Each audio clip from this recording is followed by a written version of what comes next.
जय माता दी, जय माता दी। बहुत सुंदर मैया जी के गीत लेके आई हूँ, आप लोग सुनिएगा ज़रूर। आप लोग के अच्छा लगे तो वीडियो को लाइक, चैनल के सब्सक्राइब ज़रूर कीजिएगा। आप लोग के दिल से धन्यवाद।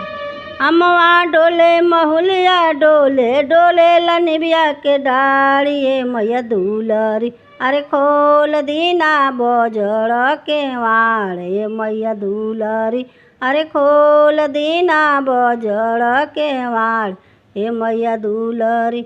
अमवा डोले महुलिया डोले डोले लनिबिया के डाढ़ हे मैया दूलरी, अरे खोल दीना बजड़ के वाड़ हे मैया दूलरी, अरे खोल दीना बजड़ के वाड़ हे मैया दूलरी। गंगा जमुनवा से जलवा लियाइबो, गंगा जमुनवा से जलवा लियाइबो, धोबो में चरण तोहार ए मैया दूलरी, धोबो में चरण तोहार ए मैया दूलरी, अरे खोल दीना बजड़ के वाड़ ए मैया दूलरी, अरे खोल दीना बजड़ के वाड़ ए मैया दूलरी।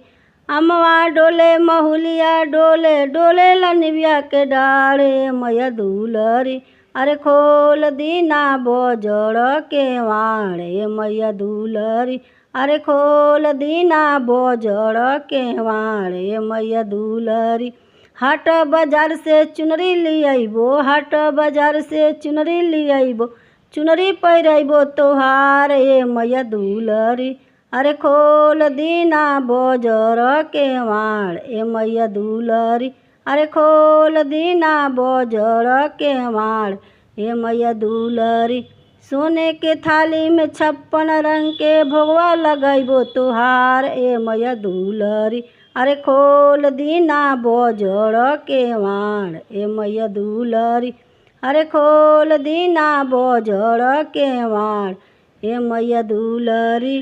कंचन थाली कपूर के बाती, कंचन थाली कपूर के बाती, आरती उतरबो तोहार ए मैया दूलरी, अरे खोल दीना बजड़ के वाड़ ए मैया दूलरी, अरे खोल दीना बजड़ के वाड़ ए मैया दूलरी।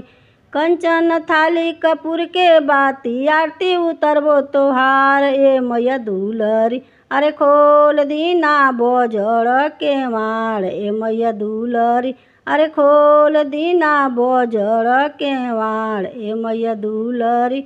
अमवा डोले महुलिया डोले डोले लनिबिया के डाढ़ ए मैया दूलरी, अरे खोल दीना बजड़ के वाड़ ए मैया दूलरी, अरे खोल दीना बजड़ के वाड़ ए मैया दूलरी।